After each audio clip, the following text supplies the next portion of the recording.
This is U Nation Radio. Monday night love session. Check us out. Generation. Slow jams. Conversation. Late night stimulation. Call in. Love session. Love session. Monday night.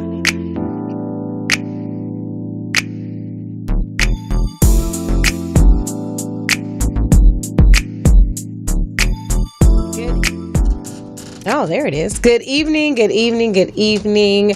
U Nation Radio family. It's your girl, Akila Trinea. You're tuned into Love Sessions on Morris Media Live. I'm sitting up here like playing with my Instagram trying to figure out this boomerang. I think I did it. I don't know. Let's go to save. Maybe it'll pop up. Today is August. We're in a new month. It's time for everybody to start going back to school. That means I have to go back to work, but not yet. So we're just going to take it one day at a time. We're here tonight. As always, Love Sessions is intellectual stimulation from 10 p.m. to midnight. Our conversation is devoted to bridging the conversation gap between men and women as a means to combat the war on relationships. We cover the topics that are often overlooked, unmentioned, and outright taboo to shed light on our insecurities and our idiosyncrasies as a way to humanize the love experience. Our conversation is real, refreshing, and relevant, and you're guaranteed to walk away from a show with greater insight of yourself and those around you. At the end of the day, we all echo the same sentiments. I need love. Class is now in session. And if you can see, it's just the two of us here, me and Mr. Charles Handy. So I'm going to kick it to him so he can give you guys information about our sponsors. And yeah. All right, cool. Shout out to everybody that's tuned in. Shout out to my wife. She's on my Facebook Live. Hey, wifey.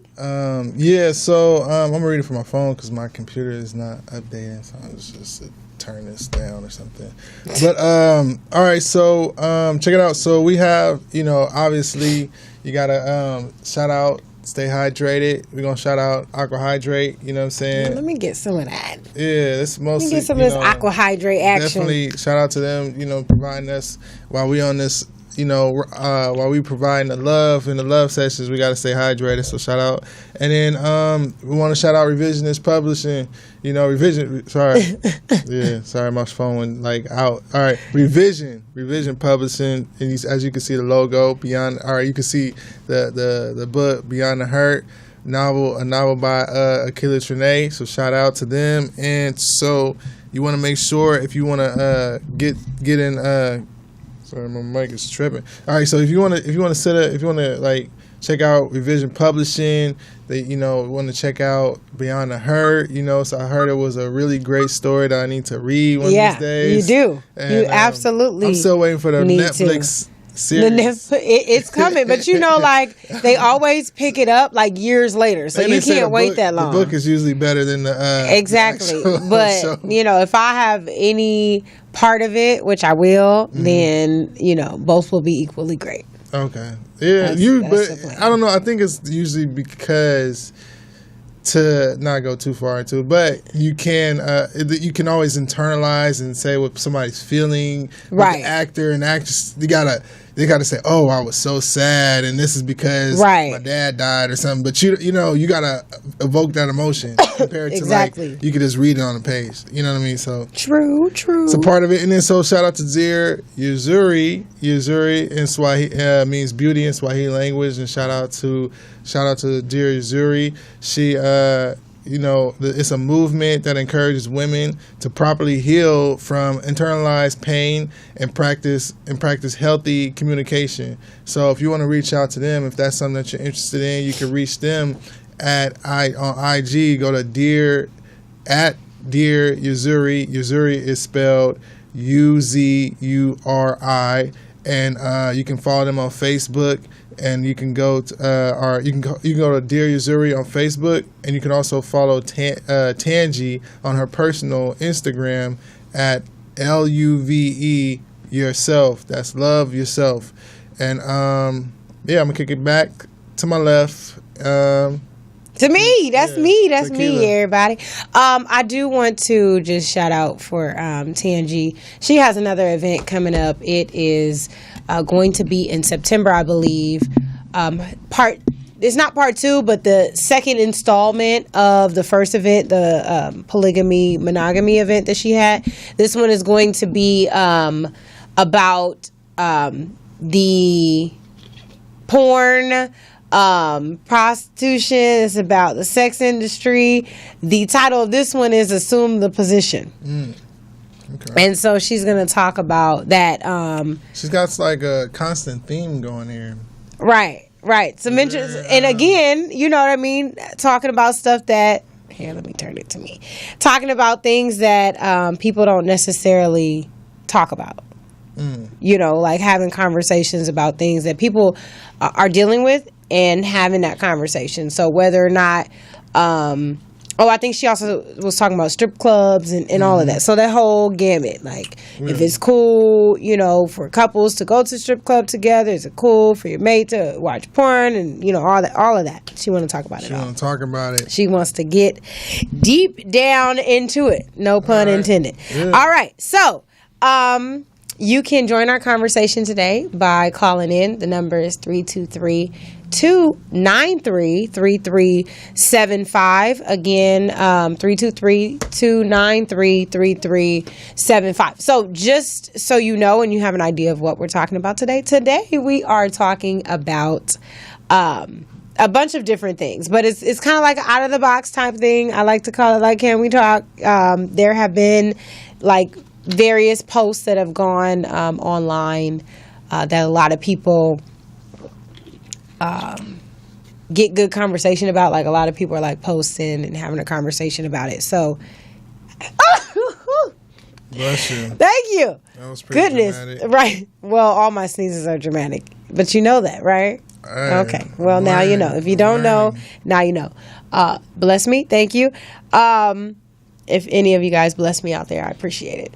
My allergies have been acting up today, but we're going to be all right. So what I did want to talk to you about, as always, you know, because we have our show Monday, which always follows Sunday, which Sunday television, of course, our a lot of different shows. favorites, Power, Insecure, Game of Thrones, and I haven't watched Ballers yet, so I'm going to have to watch that one tomorrow. Yeah, you watch Ballers? Uh-huh. We never even talked about Ballers this whole time. I didn't know you watched it. You watch Ballers? Yeah. I like Ballers. Let's talk about it really quick. I didn't watch this last one. I didn't watch it either, but I'm going to talk about it generally.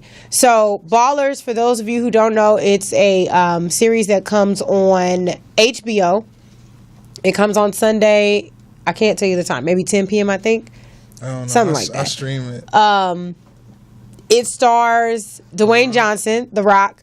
And the reason why I particularly liked it is because, or I like the show, is because he is, to me, doing some real acting. So you know how he always gets these cheesy wrestler-like type role lines that he has, you know what I mean? But He been acting for a minute, though. in Ballers, I feel like, you know, he has range. He has variety. He's able to, you know, expand his acting horizons to where he's not kind of, I mean, of course, any role he's going to play, he's going to kind of be the big guy, you know, big tough guy, Or but tough outer shell, right, internal struggle, whatever.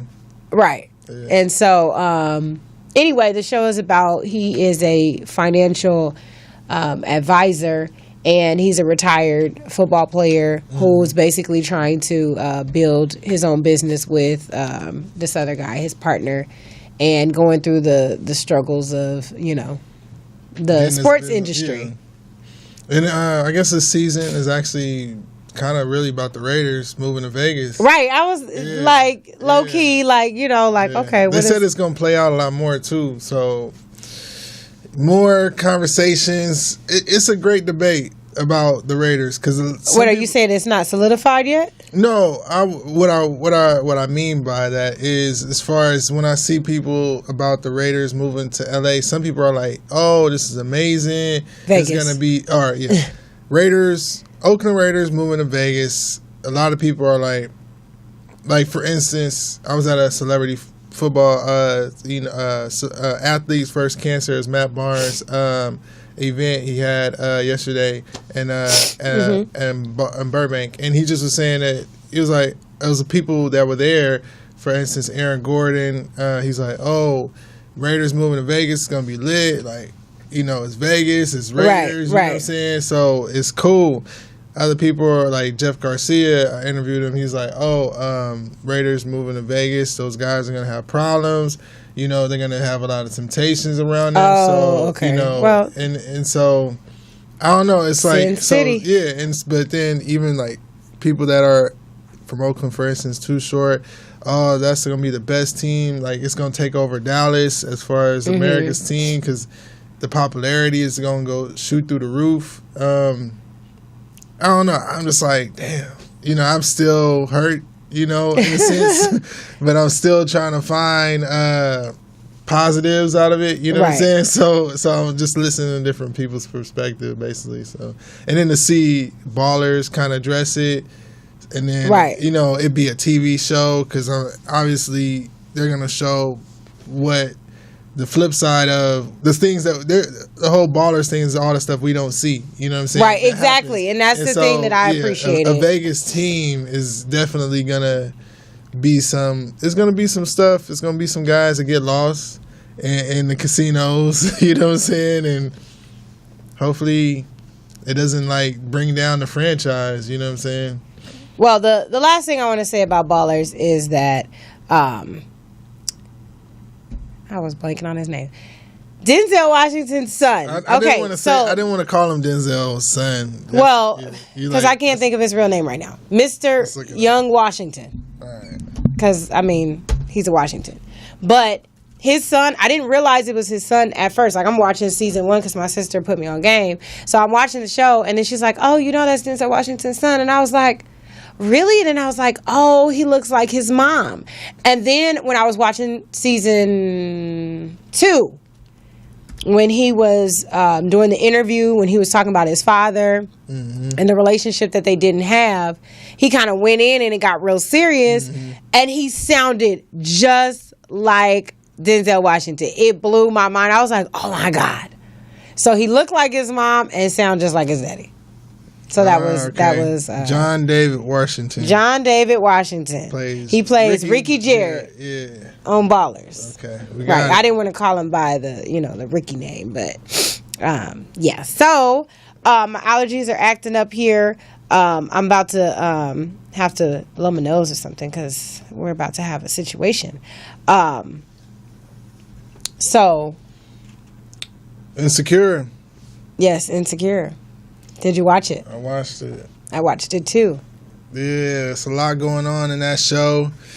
So, now, some people are jumping off of Team Lawrence. I was just going to say, I was going to ask you, are you Team Lawrence? Are you Team Issa? I think I'm Team, who am I Team? I'm Team Lawrence's homeboy who let him sleep on the couch. I don't know. If I'm anybody's team, basically, I'm on his side. Okay.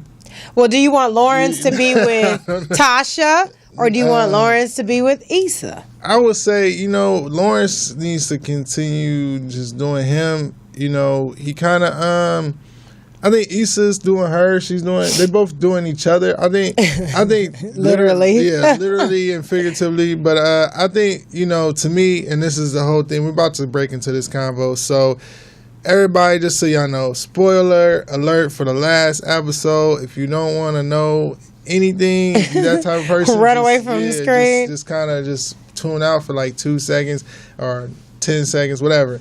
All I'm going to say is look, Lawrence was doing the right thing, being solid, being A1. But then eventually he kind of strayed a little bit. Like, with that whole barbecue scene. You know what I'm saying? The reunion, the barbecue reunion or whatever. Like, he was legit. You know, he got the chairs, you know what I'm saying? Like, he did his thing. He came, showed up. And then even to me, I was a little bit thrown off a little bit because, like, he was like, dang, I kind of got to go. And she was like, okay, cool. Like, I got to go do some work. He didn't want to be there. No, but he didn't because it was too relationship-like. He was, well, for one, he didn't want to be there because he started seeing what it was. He started seeing, like, okay, I'm really about to meet her whole family. Right. And he's about to get those questions that he don't want to get. Because he's not ready for a relationship. He's just, you know, you could tell by the scene. I like the scene where they in the room. He trying to get it cracking. She just thinking that she with her boo, you know what I'm saying, watching her shows and with her scarf on, in her sweats. Yeah, and I peep game. That's real. I mean, that's a real life scenario. Exactly. Very real life scenario of two people not being on the same page with what's what. You know what I'm saying? Right. And in addition to that, I feel like she was so cool. She was so cool about when he's like, "Oh, I got a little work thing." She didn't press him. She was like, "Oh, okay, cool." You know what I'm saying? And because he said he was coming back. Well, no. Initially, he was like, I'll be back later and give it time." And he was just like, "I got a work thing." But as you all know, sometimes work things can legitimately take longer than you expect. It was not a work thing. No, it wasn't. It was a party. What I'm saying is that she was so cool about being like, "Oh, it's a work thing, cool." Like, I really felt like she wasn't gonna be tripping.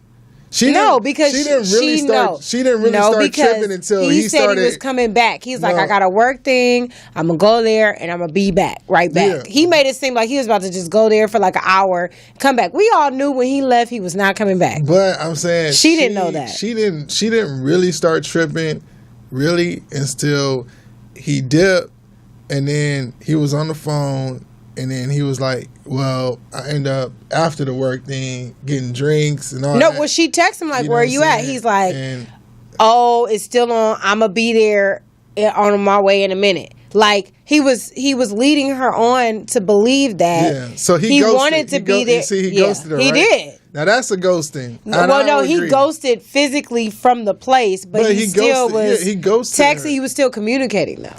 Yeah. But that's a ghost. That's ghosting to me. I don't know. That was I know we going into the ghost thing, but that was. I know he didn't. And that's the thing too, because like she said, he's a fuck boy. That's what she said. He's a fuck boy that thinks he's a good guy. Yes. Because to me, he is communicating with her. He is telling her what's the deal. I don't know. Every step of the way, he's not lying to her. You get what I'm saying? He's not lying. No. However, he doesn't need to be trying to pursue a relationship because he know he's not ready for that. But I don't think he ever said, "Oh, let's." No, but what he did is he told her that he had slept with his ex, which that's more like, I'm trying to move to relationship mode because I'm being honest with you. I'm letting you. He didn't have to tell her that. That was his business. He didn't have the obligation to tell her that. He felt bad because he saw what was going on. She was cooking for him and stuff. Well, she was just cooking, and then she invited him. No. But I mean, that was the first time he had her food. I don't know. I mean, I'm just going according to the show, and I'm adding extra. He could have got in his car and left like, "Nah, it's good." No, he was having the time of his life, getting that good food, and he was over here doing all types of positions. Right. According to the show, this is just the show. I'm saying, So apparently, that's really all he wanted because he was on a rebound. My wife said nope to something. I don't know what she's saying nope to. She laughed and she said nope. Clarify the nope if you're still listening. I don't know. I would say maybe Detroit could be the tiebreaker. We're talking, per usual. Obviously, this is the time that he comes in. But we are talking the last episode. Did you see the last episode of Insecure? I did. And All while right. you talk to him, I'm gonna go blow my nose. So is our brother from another mother, Lawrence? Is he a fuck boy that's a nice guy, or what's the deal with homeboy? You team Lawrence? Team I Issa? was on your Facebook Live. I told you I was team. Oh, you was on there? Shoot a message. Dang, let me see this. Let me see what's going on. I'm Trying to get in the away. building for a while. Dang, man. Let me see what's going on. I don't see no comments from you. Anyways, what's the deal? What's the verdict, man? I'm Team Lawrence, and I understand that. I kind of understand her plight, but to me, I thought she subtracted from it when she went. I understood. I knew what it was. Mm. You know Hold on. When did she say that? when she was cussing him out, you know what I'm saying, right before when she called him, you know, you a fuck boy. Yeah. She was like, but I knew what it was, you know what I'm saying? Mm-hmm. I knew essentially that this just was for the time being. It was a rebound kind of thing. Yeah, but then she was like, but then you made promises, something to the fact that you made promises that you couldn't keep, or you was He brought the agreeing to chairs. You know What I'm else you want him to do? saying? Cook the gumbo? I don't know. No, she wants him to be her boyfriend. To again, like I said, See the that? fact that she could honestly say what she said until she said that she knew what it was. And So clearly there was some kind of communication.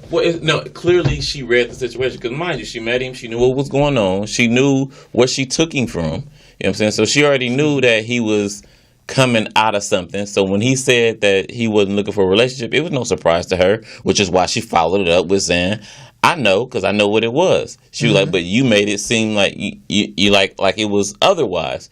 But then again, you already know. We all know this game. First off, it ain't been that long since. You know what I'm saying? And then when you know somebody's coming off a rebound and you already have that intuition or kind of idea she been through she knew from the relationship, right, from the breakup, she knew to the rebound, she knew from to jump. the back, to going back to the girlfriend. She ain't blind. Right. It ain't. She was trying to have a relationship with him from Jump Street. And my wife chimed in. She says, "Nope." Means he needs to stop sleeping with her and leading her on. Exactly. Okay. He's leading her. So he's not leading her on. No, Okay. he led her on when he decided to sit down and watch television shows and movies with her. That's not a lead on. That's not leading nobody on. That's a lead up. That's not. He said that's a lead up. That's how you get in, huh? So yeah, sure. They're trying to. No, what I'm saying is because what you said was she was there the whole time, right? When he was in a relationship, they were going to lunch together. He was banking with her when she was working at the bank. She still works at the bank. They were friends. But what were they talking about? They were talking about different things. They were talking about his job. They were talking about his progress. They were talking about his plans, his dreams, and his aspirations. Yeah. They're also going She was to the only eat. one to He believe in knew. Detroit, and you know, just like you know, when a girl is into you, you get what I'm saying, you're going to lunch, and that's why he was feeling some type of way season 1, you know what I'm saying, when he had those opportunities where he could have been, unfaithful to Issa, and he didn't. He knew what was up. He could have been, so season 1, he could have been a fuck boy. No, that was his coming out, his making. No, because at the very end, he decided to be. He did. He was solid, genuine. He was genuine. But at the end of the day, he had his heart broke. But listen, because he by knew a woman, because he knew what was up. And he had been talking to her, and they had been communicating, and they had been spending time and building intimacy and all of that stuff, even though they hadn't had sex yet. You get what I'm saying? They're building a relationship. They're building a relationship. And it was solid because she knew about his situation. It was solid. I'm saying because at that time, she was being a friend. But you can see, y'all know that there was interest there. But she respected, right? Even though she kept asking him for lunches and stuff like that, she knew what she was doing. Right. Okay. So she was building her stake so let's quit playing like women are free, or how can I say this? I'm at a loss for words. I don't understand how women can understand what they're doing and then all of a sudden be completely omitted from the consequences by their No. She was trying to get her stake in for a relationship. Okay. She didn't want to just be his sex kitten. Okay, now how about she you? should've said that you from the get. you being the woman. Now, Did mind they you, have that conversation? hold on. I believe they should have. Okay, now time out. I don't disagree with that. After she called him a fuck nigga, you heard her say she knew what it was, right?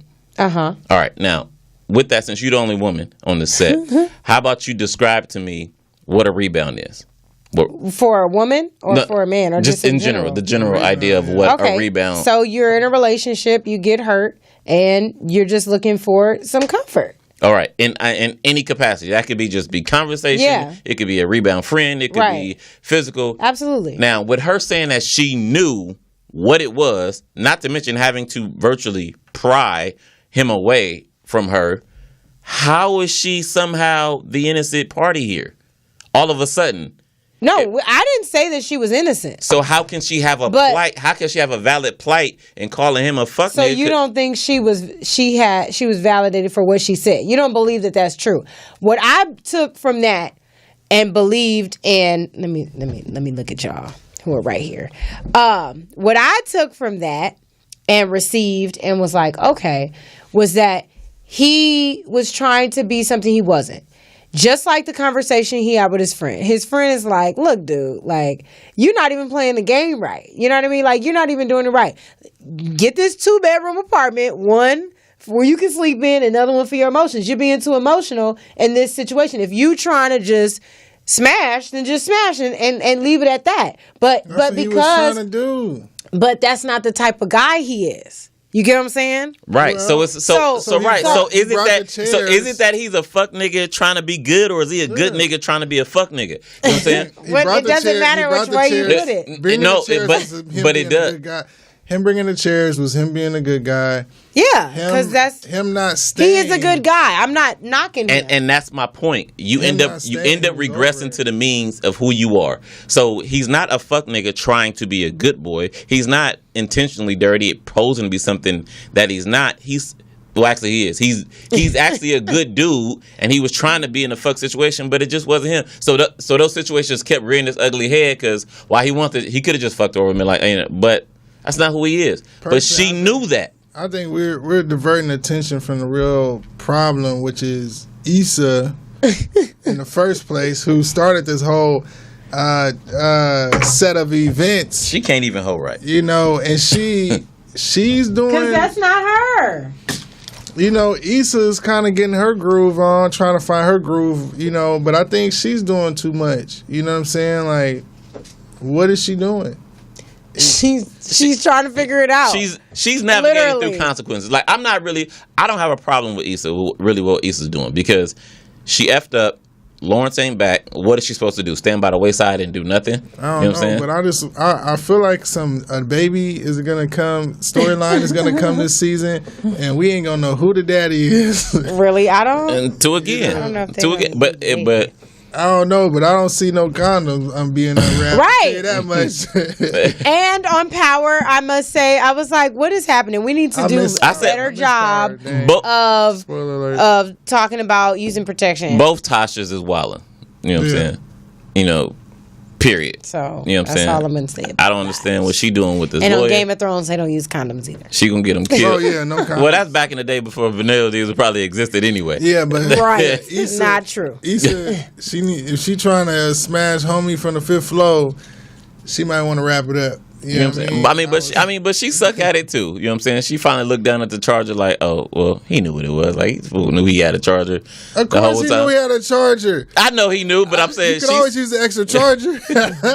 right. And you know, he knew she had a charger. She's so desperate to give her own chargers. Like, Then she woke up. She snapped out of it a little bit and at least took her charger back. She was like, yeah, because she charger felt like guilty $30. about it till she saw his phone plugged up. Like, this nigga knew yeah. the entire time. Yeah. And he said, you ain't got to leave. But I think that's also a thing, as the saying goes. Look. What's the saying? As the saying goes, you don't ish where you sleep. And I'm just saying, she going to be tripping when he bringing back Right. girls- When he girl- comes. when he comes No. yeah. I don't think she would trip off him. But if he come trying to walk up the stairs and knock on her door like, hey, did you leave, this bra I just don't- in the house. No, that ain't my bra, and you Yeah. can leave. I don't know. Too. I don't know who's gonna be tripping, but one thing is clear: you don't want to have that issue in your apartment complex. Yeah. right. That's all Right in the earshot or whatever else you're trying to do. Brandy Reed on my Facebook Live says, Issa's not the problem, and he's a fuckboy and he's been one for a while. This season hasn't been that long. You're a liar. She's Yeah, talking about yeah. season one. Season I'm one, sure he was not- when Yeah, he was so- not working and he wasn't doing Nah, anything. so- Somebody not working Yeah, don't make you a fuckboy. Yeah, that's well, I'm not- just it's going not based on what impossible. I didn't say it. Oh, well, I'm telling her. I'm telling her. Yeah. Detroit clearly is telling wrong, you, yeah. Brandy, Yeah, that you're absolutely. wrong. You clearly haven't seen season one. That's the first and foremost because No, you know what's ironic? I'm almost certain that she has, and she still feels that way. That's the shaming part. yeah. So That's the shameful So part. you're saying Okay, but so he a was man not with a college, doing anything. A man with a college degree and a business plan And- but- that's unemployed. So, hold on. Boy, He wasn't. I'm not saying he's that know. because I don't even I'm really know confused. what the definition of that is. That's not a term I use. I know I've heard it before, and I see it a lot on social media. You know what I mean? That people use it. I don't really know what it means, like the definition. If he's just like that's just what you call anybody who you don't like or that does something you Yeah, I don't don't like. think it's very. I I don't- don't think it's very specific. You But might be able to it's more replace it so with like a hole or like okay. Hekabusi. Just say like Yeah, that. just- Yeah, basically. Throwback. Yeah, Throwback Thursday. But here, to me, my issue with how people, if you want to call them an a-hole or a fuckboy, especially with season one, if you're not treating somebody wrong, you know what I'm saying, but you're not treating them the best, and even then he wasn't treating her bad. There was just things that he couldn't do by virtue of his limited means. All he could do for the most part is pay rent. He couldn't And how- remember her birthday. Could this tell me this? How was she treating him? No better at all. I'm just wondering.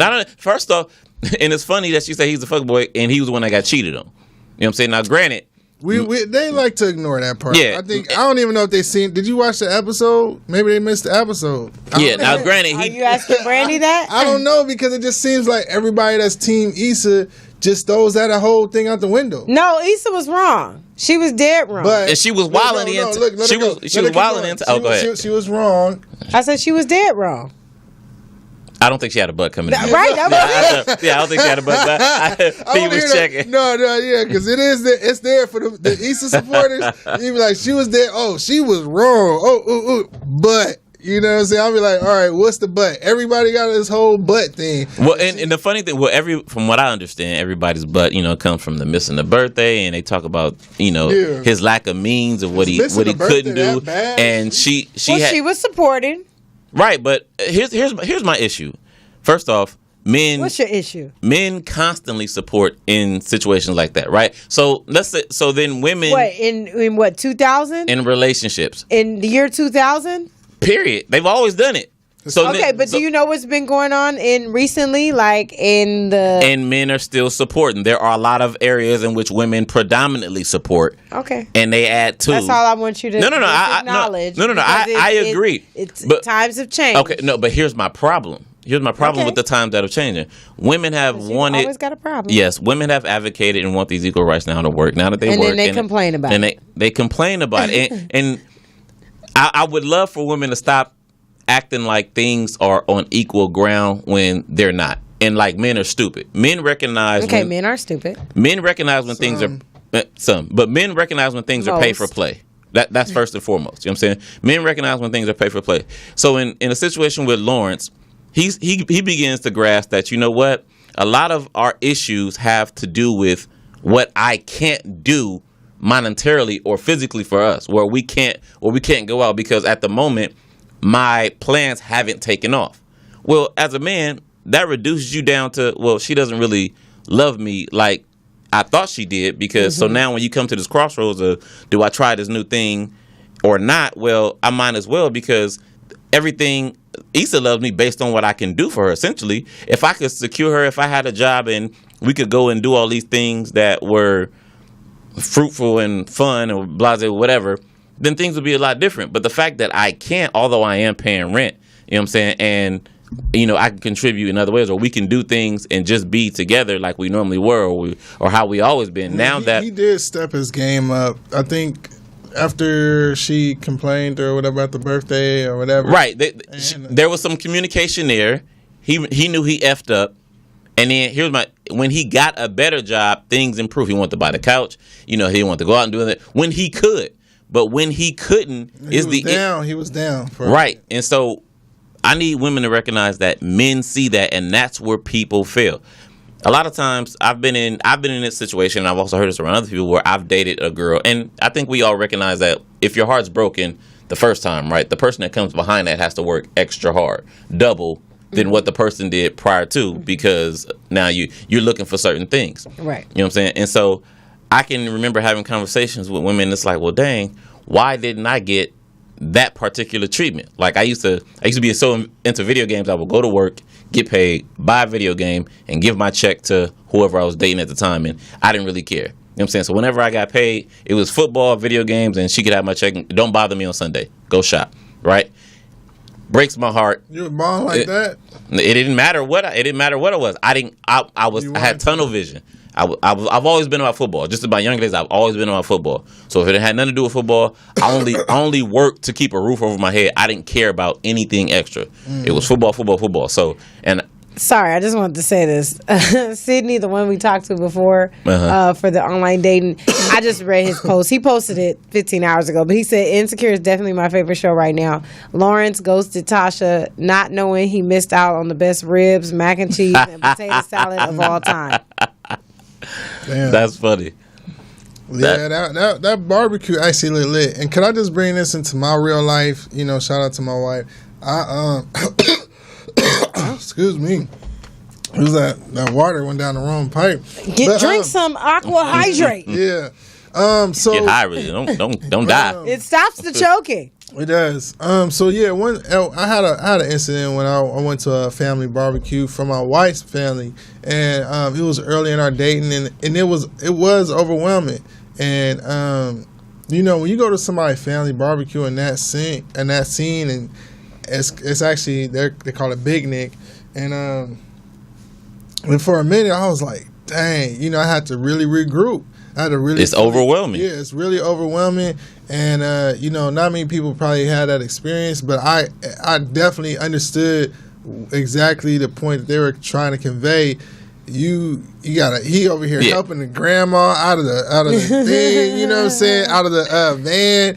That's when shit hits the fan. You like, this is real. Yeah, like he getting shit. I mean, he already should have known what it was when he started. That's what I'm thinking. You should have already known what it was when she said family reunion. And she was already setting them up because she was like, and they told me about the potato salad. Right. I'm like, yo, it's a real situation you walking into, bro. And so, but he wasn't paying no attention to what she was talking about. Yeah, that too. Because she the rebound. He's on the rebound phase. And she coming off the glass. You know what I'm saying? Like they was having a good time, and he was trying to keep the good time going as long as it was light. And she. And this is the thing that I feel like I've seen this play out a million times is this man, these two people connected on a more sexual intercourse thing, right? Mm-hmm. But at one point, and this is what I've always said, but everybody always think I'm tripping. At some point, especially when you're dealing with a certain type of woman, it's gonna be like, nah, this ain't just you ain't just gonna you maxed out at some point, you know what I'm saying, on the freebies. And now you gotta be like, where are we going? We going here? Oh, you coming to the barbecue? Okay, cool. We can keep it going. You get what I'm saying? And that's my exact issue. That's where she drew the line. You cannot be continuing coming over, getting cooked meals and having sex with me at your leisure if you can't come and meet my family. Now I can respect when your feelings change, that you set things straight and say that, you know what, I feel this way, I want to do things differently, but have that conversation straight up as opposed to trying to. So what's key is communication and having a conversation specifically about what you're feeling, not no general like, well, I'm not sure what I want. No, say what you do want and what you are feeling. I feel like don't imply. often, no implications. Well, the thing is, I think specificity they would have is always best. Maybe they would have went deeper if he didn't agree, because the thing is, her thing is, but he still wasn't honest with how he was really feeling. That's what I'm saying. Even when he was honest, but I'm saying she had. I'm saying her, if he would have said, I don't want to meet your family, right? Boom. Now she gonna play. Now the cards is on the table. You get what I'm saying? But she's under the assumption that he was cool with it. He was cool with meeting the family. He was cool with bringing the chairs and coming to the thing. Right. So that means that's why she was upset, because it's like, why would you agree? And that's my issue. Why would you agree to certain things that you don't want to agree to, or that you really don't want to do? Because it wasn't until her tone changed. Oh, thank you. It wasn't until her tone changed and that he was like, well, you know what? Let me be honest. You get what I'm saying? That moment when he said, because but she thought what she had going on was working. First of all, you guys, Lawrence is the good guy, but he still got the F boy name, right? Just imagine. Wait. Listen, right. Lindas. Just imagine if he's not he ain't Lawrence. You get what I'm saying? But he's not like terrible. You get what I'm saying? Because there's levels to y'all men. But he's not Lawrence. Levels to everything. But we're talking about men. So right. There's levels not to y'all. Lawrence. So he's not Lawrence, but he's in the same position, but still not communicating. So Lawrence, to me, is like the good example of that. No, he wasn't honest initially. He was still kind of filling out how he really felt about it. So I give him that, right? Because, I mean, it wasn't prolonged. He didn't like say, okay, they went up to like his mom, her mom or something, and she's like, yeah, this is mine. He's like, yeah, girl, or something like that. Mm-hmm. So he wasn't leading her on to that extent, but he was still trying to fill out, okay, how do I really feel about this situation? Like, she's cool, she's a good girl, you know what I mean? She was there when I was kind of going through, but I low-key still got feelings for my ex. And at this point, I kind of want to just wild out too. Like they were in a committed relationship, what was it, 2 years? Right. Or something like that. So he's been tied down. I thought it was 4 years. I think it was 2, because they said the same thing. It was some years. It must have been a long time. But they said the same thing with Issa, because she was like, when she was talking to her friend Yvonne, she's like, oh yeah, because she missed the whole phase, right? Because she was like, she ended up falling in love, and then they got into a serious relationship, and it just kind of went from there. Yeah. So what that communicates to me is he didn't even really kind of have that time to kind of wild out, because they just, they moved fast, they got together, whatever. So he's the good side of it to me. But then you have those men that are like more so in the middle, and then the more extreme cases that know what it is. But I don't. You get what I'm saying? I think he's actually the majority of people, in my opinion. And here's the difference between, I think, what you're trying to say or convey and what it really is. Oh. You know what I'm saying? Okay. The only difference in right now is that you got a chance to see the other side of Lawrence with somebody that he was really in love with. Without the TV show, let's just take the TV show. Well, let's take not the TV show, but let's take you not knowing Lawrence's story with Issa away. And now he's just the Lawrence that you saw with Baby Girl. He's just a quote unquote fuck nigga. You know what I'm saying? And you don't give him the benefit of doubt of being a good dude that actually just got it right. That's heartbroken, you know what I'm saying? And he's just a fuck nigga. But in reality, but wouldn't he need to look? All of that is killed with communication. Oh no doubt. No. Me and you, I agree there. All of it is. He didn't know. This is the problem. This is the only thing I blame him for. He didn't know how to tell her, look, I still want to enjoy sleep. I enjoy sleeping with you. I don't want a relationship. I just want to have sex. Yeah.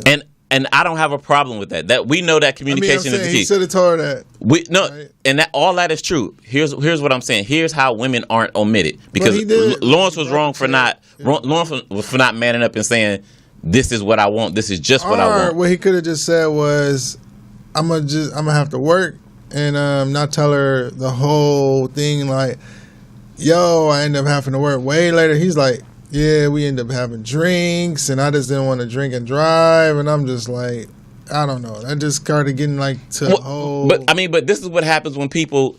I don't know if you realize that people that you don't care about as much, you tell the truth to, and then the people that you care about the most, a lot of people tend to lie to. And in the beginning, for whatever reason, it just ends up going that way, and that's how a lot of these blurred lines end up happening because we just aren't 100% honest. But what I'm saying is, Lawrence was wrong for not manning up in the beginning. But my issue with that I have a lot of women is they're there in the beginning in a perfect manner, right? They understand what the man is going through. They're like, I got you. I want to be there, blah, blah, blah, blah, blah. And they're there just in the fast that they need to be. Then when things selfishly change, instead of them talking outright and saying, this needs to go like this now for me because this is the space that I am, they do what she did and they try to lower or imply. And then when he doesn't go with when he becomes more honest, or it's not even more honest, when they actually call a spade because she knew what it was. Because she knew what she was getting into, and we call a spade. Now all of a sudden, the average, which at Lawrence is the average dude, becomes a fuck nigga, and it's like, hold on, baby girl, you knew who I was when we got into this because this is my issues, quote unquote, whatever they are across the board for different men, for different quote unquote fuck niggas. When you get into it, it's almost like the girl who's attracted to the really popular guy that has a lot of women, and then he chooses them, and they like, oh shit, he chose me. That's what's up. And then they want to get into the game and, well, you know what? I'm me. I'm not them. I'm going to change him. And then when they figure out that they just another one of them that he don't change, he becomes a fuck nigga. And it's like, no, he was a fuck nigga when you got him. Matter of fact, that's why you end up getting with him, because he had a whole bunch of women. But that lured you because you needed to know what it was. And then you needed to test your might to see if you could change him. Now that he's not, you the fuck nigga. And that's my issue. They both were wrong for she was wrong for not being honest all the way through, Phyllis changed, being 100 and trying to imply and not just being straight up, and he was wrong for not manning up. But that's a common plight. It's not that a whole bunch of people are fucking it. And it goes the other way. It goes the other way too. You know what I'm saying? There are a lot of men that want to change a woman, you know what I'm saying? Take him off the pole. Take him off the pole, turn her to a housewife, and then it's like, you get heartbroken when they don't change, but you knew what it was. Can I switch gears? Y'all see? Well, we can take a break. Yeah, and then you can switch. Yeah, we can. But we're giving you what you need. So we about to give you what you need. You're going to let Chris Brown give you whatever you need. This is Chris Brown, Meek Mill. Whatever you need. Cue us up. Poetess. Yeah.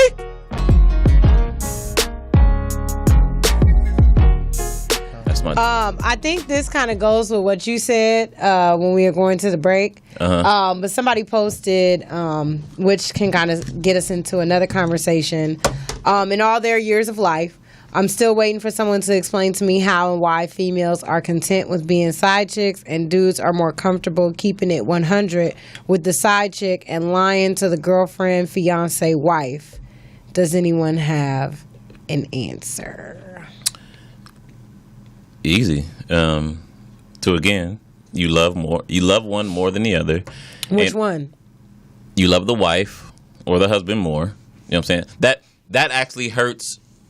People are easy to be honest with, those that would actually hurt them. You know what I'm saying? So if I got a long-term relationship on the line or whatever, a wife or significant, whatever it is, and now not only are her feelings hurt, but my feelings hurt having to hurt those feelings. But I always say this life is about feelings, regardless. No matter how you try to masquerade it, no matter how you can dress it up however you want to. But whatever it is you want to do that you feel strongly about, or whatever it is you want, if you are aggressive about it, you're going to go get it. So just how Lawrence was playing a role, and it's like, he's on the rebound, he's pretending like he really liked her, and then family coming to play, it's like, all right, at some point things get real, and it's like, yeah. So sometimes you can man up and be like, nah, I don't want to do this. Some people are not strong enough, and they take things way too far. Some people get married to the wrong people, you know what I'm saying? Or they lie to themselves. You know what? I really want this lifestyle. I really want to settle down. But then they do their best and they can't leave their life alone. But they've put themselves in a situation where now they have feelings, they have a house and mortgage, they have kids, and not only telling the truth breaks their heart. You know what I'm saying? Mm-hmm. Now you get the side chick and you have to be 100 with that to keep that in line so now the other lines don't get blurred. because you don't want to lead the side chick on too far. There was no side chick in this. No. But I was just answering his question. You know what I'm saying? Because he was. I was just tying it back in. I was trying to see who would have been the side chick, or if there was one. There wasn't. No, I mean, initially in a faint situation, like what got him to leave was the chick at the bank. You know what I'm saying? So she wasn't quite the side chick. She didn't get him to leave. She didn't. We'll just say if she wasn't in his life, that he probably would not have left. Right. I don't see that at all.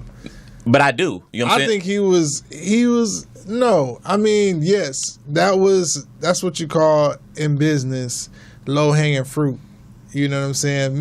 No doubt. But it's still that low hanging fruit is still an option. You know what I'm saying? It gives you incentive. Low hanging fruit still gives you an incentive to eat. You know what I'm saying? If something is too high, you don't eat. You don't go after it. I'm good. You know what I'm saying? So if something's pushing you out the door, sometimes people be looking for a breakup, look for reasons to go. You know what I'm saying? Issa put him out on his back. He had to, and yes, he didn't have to climb the tree to get the fruit, but he still was content where he was at, what the direction the relationship was going in. And I still fought Issa 100. Like, you know what I'm saying? But the point was she was a viable option to go to say, you know what, let me go ahead and take this step out the door or not come back. You know what I'm saying? I think he just hooked up with her personally for his own. She was a rebound. Yeah, he did that for him. It was like he did that for him and for the rest of the fellas in the world. You're not gonna be out here just getting it cracking, and I gotta all day. You know what it was saying? retribution. It's an eye for an eye. You know what I'm saying?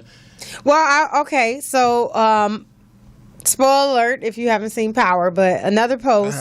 This one is about Tasha. Oh, you saw this one? No, social media doesn't allow you to. You have to watch the show immediately. Right. I didn't get in till Sunday morning, and I just didn't look at my social media feed. I'm like, But have you seen Power? I seen it. No, I've seen it. But I'm saying the minute I got home from bowling Sunday morning, I went straight to the TV. I wasn't even thinking about it, and I went online, and I was just all scrolling. I was like, no. I'm and then I was like, oh my god, okay, let me shut this off. And it did it for Power, and it did it for Insecure. And for the Insecure, I didn't really know what was happening, but I knew what was going to happen. The same thing with Power because they had picture. Like a lot of people, and I was like, a lot of people don't. They comment about Insecure. They say it's good, but they don't really spoil it on my. Could I say on a spoiler alert? Wait, no, I didn't even get to say the topic. So this person, and I'm just gonna clean it up because I don't use all this language, but. It says when you realize that basically Tasha's on her. Oh, okay. On basically on the third, it says dick, but the third dude, outside of Ghost. So Sean, look, say it. Come on, let me. I did. You're saying it all messed up. You're like Sean, dude. I said it says she's on her third dick, but she caught the three dude, bodies already. Sean.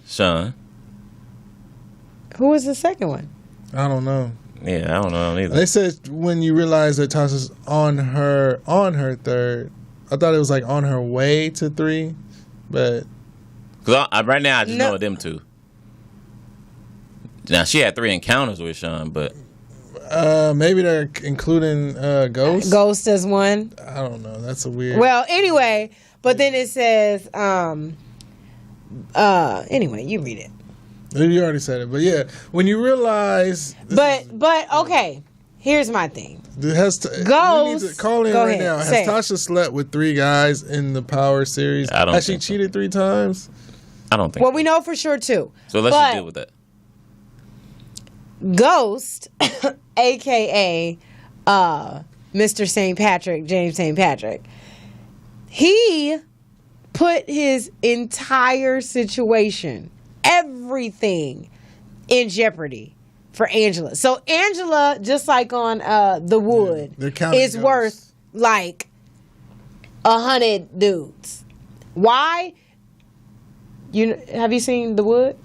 Yeah, but you remember when they was going to get numbers at the dance? Yeah. And then they was like, oh, that one number from, I forgot what the girl's name was in the movie, but they were like, yeah, that one number is worth all these chicken heads. Like, you know what I mean? His going outside of his marital relationship and situation to go be with Angela, Like literally put everything in jeopardy. It put his business in jeopardy, his nightclub business, it put his drug business, it put his family, like his Tasha and then her friend, it put everything. Now, did Tasha have a chance to win him over once he met Angela? Yes. No. Yes. No. But she What? could she could not Did you just hear what Detroit? Excuse me. In my humble opinion. Excuse me. In my humble opinion. Did you guys hear that? Based on what Okay. I've seen. Charles's Facebook feed. Live. And y'all can chime in too, let me know. Did Tasha have an opportunity? Do you think Tasha would have been able to stop Ghost from messing with Angela? I personally think he would. But at what point, or what's? I'm trying to understand what's your timeline. So he meets Angela Caesar or whatever. They had that conversation. They in the club. reconnect. They reconnect. Whatever. To his first, to the love of his life, damn near. Right. No, you're right. So then they had a conversation, and in that, she's talking about. He tells her the accomplishments, nightclub owner, blah, blah, blah, whatever. She's like, oh, cool. She's like, I knew you could do anything you wanted to do. So then he ends up. So he fell in love there? No. What I'm saying is he was already in love with Angela. But what I'm saying is he was also very in love with Tasha because here's the thing. Okay, can I They just appease really quick? two separate sides to him. But what I think he just admitted to me on the most recent episode is he was like, the first time I gave you this ring is because you made me a better drug dealer. Now you're making me a better man. He also said before when they were having an argument that I didn't leave my family. I left you. Right. So this is coming back to my point. Both of those things to me communicate the fact that she would not have been able to win him over. If like I said, she pushed him out the door. When I first met you, you made me a better drug dealer. Now they're growing up, living in Manhattan. He's always had a dream. The same thing he put Kanan in jail for is because I want to evolve. Right. But be a better man, not be a better man to her. Well, no. He wanted. That's a big distinction.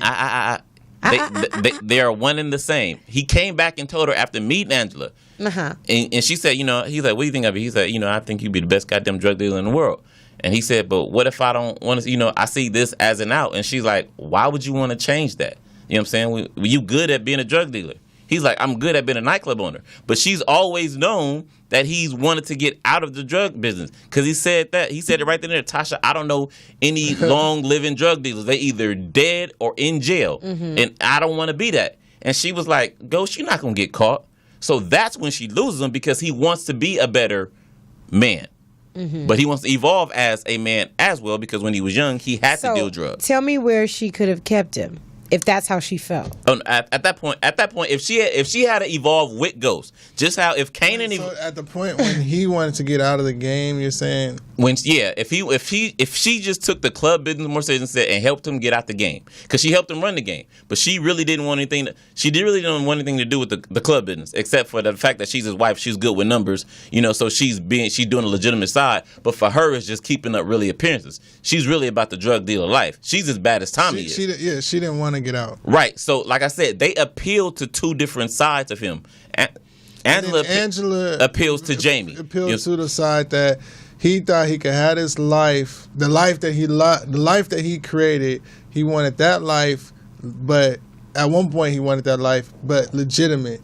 Like right, out of but the legitimate, game, and he wanted that with Tasha, but Tasha never wanted that. The same way that Tommy doesn't want that. My wife doesn't agree. She says, "Hold on." Tasha pushed him out the door. Yeah, question mark, explanation marks, and to again. I mean, like I just said, if you want something out of somebody, or you see yourself going down a certain path. I mean, at one point, I think that was like season 2, some early, 2, whatever, 1. But yeah, there was a point in time.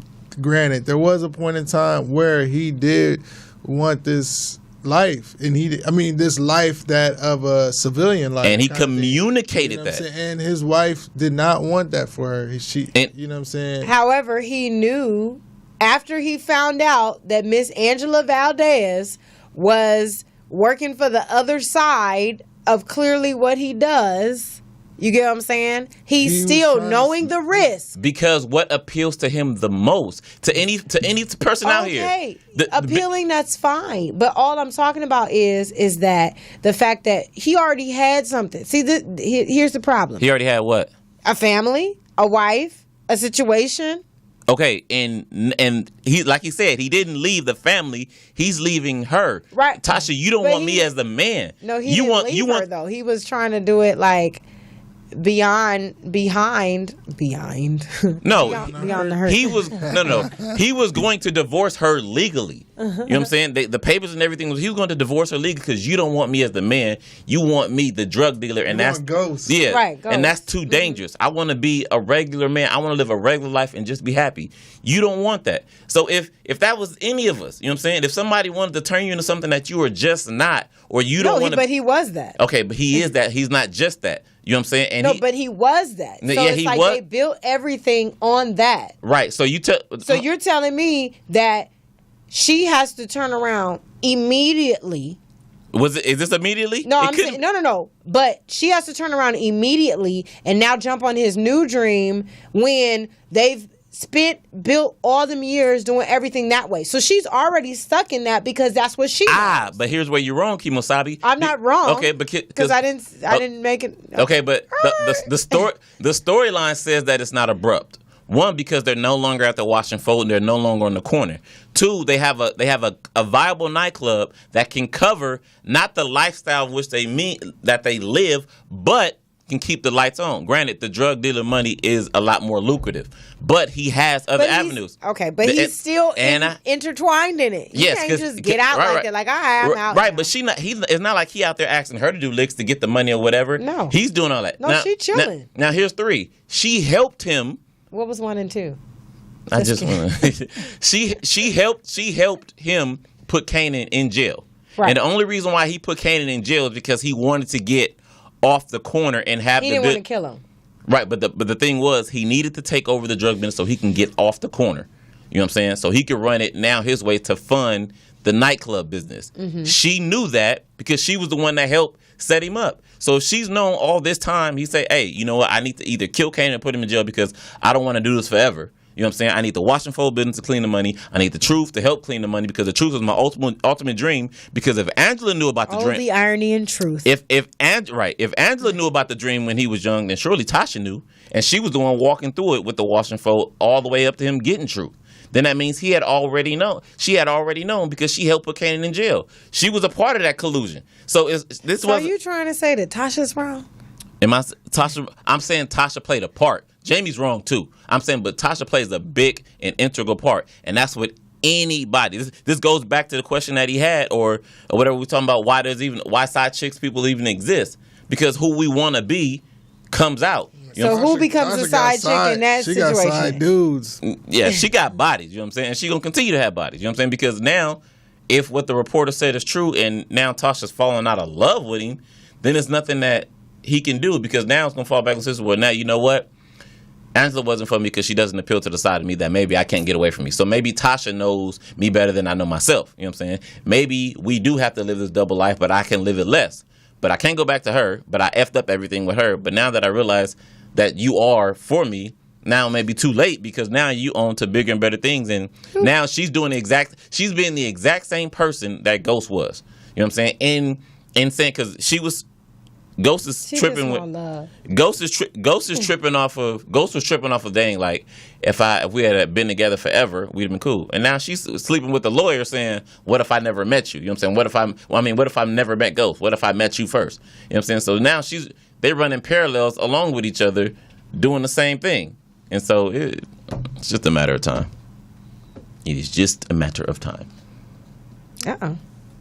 I saw Detroit this weekend. The movie. Oh. Yeah, I wanted to go see it. I didn't see it. I need to see it. I got outvoted and we went to go see Atomic Blonde. I wish I would have seen that instead. But shout out to all. Was it not good? Shout out to the young cast. I feel like it was a decent movie. It was definitely a story that needs to be told. But But yeah, I feel like honestly, I was just disturbed by seeing that movie. It was like a horror movie to me. You know, it was like seeing seeing an American Horror Story. You know, but essentially it's like a historic event that happened to, you know, some young black people. And the sad part is it still happens to this day, about the injustice and, you know, Black Lives Matter and just seeing so many of us fall victim to the same atrocities and not have justice be served for us. And then to see it in movie form, it's like, do I personally need to see that movie? No, but because we've obviously seen the movie before. If it's not, even though it's not a movie, it's like our real lives. But I definitely think it's a good tool, excuse me, for people who may not have had experiences with police, or that have only had positive experiences with police, or people that are naive. That are naive. Don't believe that it's really going on. Yeah, or just that, they see, people in California. People that's like, well, people around the world, or whoever the people are who, when somebody comes out and says they've been brutalized by police or has some kind of injustice, people need to see like, hey, there are people, there is a such thing as a blue wall of silence. You know what I'm saying? There is a such thing as like these guys that are gonna, help each other get off, even though they could be doing like some bad stuff. Horrible. Some horrible stuff. So I think your phone is like not connected or something. But all that to say, I saw the movie. Go see the movie. Go support the young. Shout out to just the whole cast, just like Jacob Lattimore, just a lot of really dope, young, talented, under 25 black cast of people who are artists and singers. Artists and actors, and I think it's really dope to see that. But it just was like, I really left that movie and I was like, hecka mad. Like I was really, damn. Yeah, but yeah, I was really mad. I was really mad for like a little bit. Then I shout out to Mike Live. I did a radio interview. I shouted y'all out a bunch of times I was on Dash Radio, so that was pretty tight. But that was perfect timing for me because I was really like sitting there like, damn, they got us again. But this time it was in a movie. You know what I'm saying? Right. And and sometimes watching those movies can really like mentally kind of put you in a space, and then when you're around other people, and then you're like in that space, and then you're feeling some type of way. I was like, I didn't want to make eye contact with people in the movie theater because I didn't want to be like I don't know, I don't know who goes, Because I recently rewatched Fruitvale Station, and I was just mad all over again. Like, oh my god! I could only watch that one. That was another thing that I thought about when I seen that movie, because Fruitvale Station, it was people that was protesting. For example, this is what I mean by people that need to see that movie, because at one point people was protesting outside the bar, and you got two different sides of people, like, and unfortunately, for Messerly, like, oh yeah, he made a mistake. They're siding with the cop. He just made a mistake.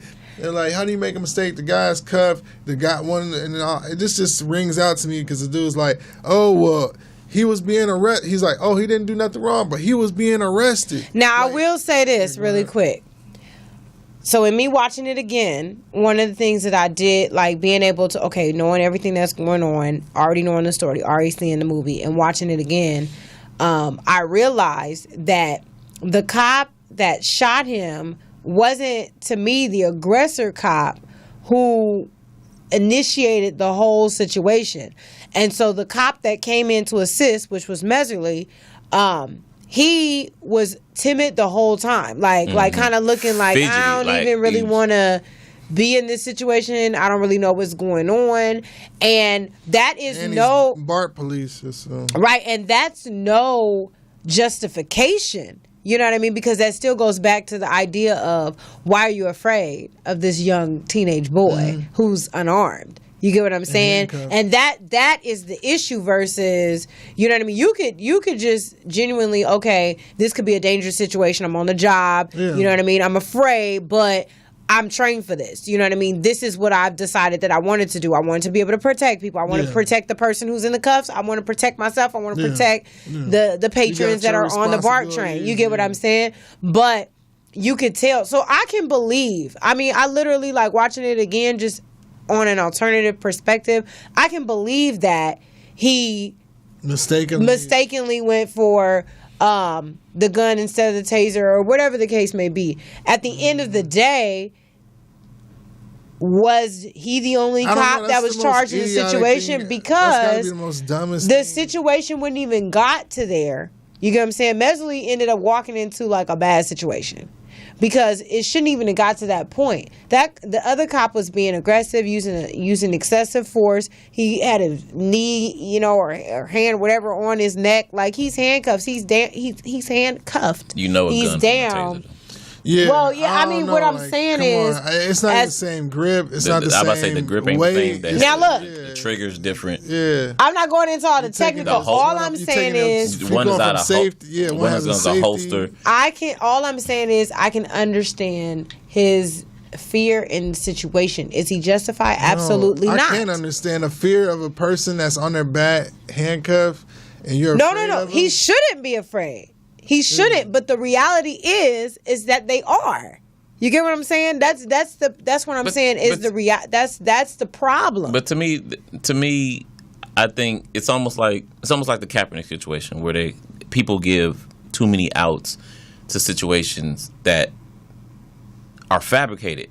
There's a video going around. It's a long time ago, but there's pretty much a hostile situation with a white guy. You know what I'm saying? And he's being abusive to cops in some type of diner or some whatever. And they have to wrestle him down to the couch. He's actually beating one of the cops up. Two cops end up having to wrestle him down to the ground. They finally get him subdued, put a knee in his back. They got to beat him while he's on the ground because he's Right. really giving it to him. But they finally get him subdued. What's the difference between that and you being afraid? Because you're losing. You know what I'm saying? Even if you misjudge this white guy, he's beating the mess out of one cop. He's losing. But another cop comes in, joins in, and no cuffs or anything they're involved. You know what I'm saying? And I'm gonna tell you why, in a couple of different ways. In no scenario, so I got to put this out there so just people understand. Is it justified? No. Do I think it's okay? Absolutely not. However, just being on to give another perspective and working in education, I may have students who are African American who, you know, they buck up, right? They got attitude, they cursing, they mad, they are being aggressive, right? Mm-hmm. To me, I'm not threatened. I'm not afraid of that. Why? Because I'm It's your culture. I'm used Been to around it. it. You know what I mean? I've been around it. I've been exposed to it, so it And doesn't you bother probably me. Bucking at them first. No. I just like to- But what I'm saying is, even in that scenario, even if I did, you know, provoke it, which I normally don't, if they're going off like that, I'm not tripping. There may be staff members who are threatened, like literally threatened by that student, and I'm thinking like, he ain't gonna do nothing. But if you're not used to being around a group of people, a type of people, a culture, it doesn't matter what it is, you know what I'm saying? Your ignorance to it, your lack of experience with dealing with it, because you don't know, like, I don't really know what they're gonna do, you know what I mean? Or you're gonna act in a certain way. The same way some people are not afraid of dogs, and then other people are afraid of dogs. Well, dogs to me are scary. I've always had bad experience with dogs. They bite. Comparing black men in America To dogs. But goodness. here's what I'm saying. No, I get, I'm using that as an example as far as there are some things that you're familiar with that don't scare you because you're used to it. You grew up with it. You've been around but it. those come in stages, is what I'm saying. So you're right. You're right. So let's take your example. There's a kid or whatever. God. You know what I'm saying? Huh? And, you know, you're not scared, but somebody else is. You know what I'm saying? So let's say that teacher or whoever it is or the kid, whatever, they're scared. They flee. They run. They even flail. You know what I'm saying? flail. Just saying, just maybe they just start swinging that area for nothing. You know what I'm saying? Because they scared. They trying to protect themselves, whatever the case may be. But once they see that somebody's in no harm, or they see you, if another colleague was nervous and they saw you not scared subdue a kid, they're not gonna run over to beat the kid up. You know what I'm saying? They're not gonna come over and make things worse. They're liable. Depending on what they're more likely to just let you handle it. My issue, I get it. If Deshaun said it a long time ago, black people would be tripping. You know what I'm saying? When he see a suspect black dude, he crosses the street too. You know what I'm saying? Like, so. Well, because I agree with that, because we know how we are. We know, right? We know how we can be. I'm not talking about those. I'm not talking about those instances. I'm not talking about where people do dumb things. But what I'm telling you is, if that has been your experience, okay. But that's okay. There's no excuse when you say, one, you're trained. Two, I'm primarily talking but about. they're not trained. Okay, I'm primarily talking about the people that are subdued or in control. So there's no. Eric Gardner shouldn't have died. You got him in control. There's more than one of you. You know what I'm saying? The girl in Cleveland where the guy lets off 72 shots into a car, that's uncalled for. You know what I'm saying? It's excessive, but it's like you're in a car. What is it? Fight or flight? What's the other one? Here goes the thing too. 72 bullets. If I could just chime in, I don't think it's okay. You have to reload your gun. The main thing is people not being held accountable. Accountability. You know what I mean? And that's the main word. That's the main thing that's missing. You know, anybody would tell you like Pookie shoot Ray Ray going to jail, Ray Ray going to trial, Ray Ray. You know what I'm saying? He ain't coming out. You know, when these cops is doing stuff to people, that the main issue is the fact that it's happening. Excuse me, but when it happens. You mean to tell me this could put, if it ever does reach a grand jury, if it does reach a jury in general, they'd be like, oh, well, there was no wrongdoing. I'm like, you know, Freddie Gray severed his spine under police custody while he's in the back of a paddy wagon. And you're like, nobody did nothing wrong? You know what I'm saying? It's easy to do? So how is everything perfectly under proper police protocol when this man severed his spine? And it's more so about the lack of consequence. I guarantee you, if there was a law or rule that if a cop killed with the license to kill, if a cop killed any man that didn't possess a firearm, you know what I'm saying, or wasn't shot at, but didn't possess a firearm, or they never saw a firearm, they got the automatic death penalty, or they got life in jail. You think these many black people would be dying? Well, I just want to also add that we're watching movies, because I like to also be very aware of when we watch certain movies and we, you know, we're rooting for, you know, the cop of our favorite actor to you know, beat the bad guy and get everything out of him and all the other stuff. And it's like those things add to it too. Like, would it be okay if the person in which I'm talking about like fiction, like Law and Order. Yeah, I'm talking about fiction. How, you know, they have a lot of cop shows, cop movies. For example, they're gonna make Jay-Z, not they, but Jay-Z, I believe, is working on life rights to get a Trayvon Martin movie going. And the thing is like the same thing I feel like when watching Detroit. Like, I'll be honest with you, I'll buy the book, but I don't need to see a Trayvon Martin movie. I know that story needs to be told. Personally, 12 Years a Slave, that's like... let me finish my visually see it. Sorry, okay, it's just a conversation. No, but I just wanted to say that... Those movies just disturb me. Does it justify it if the person legitimately committed a crime, legitimately is dangerous?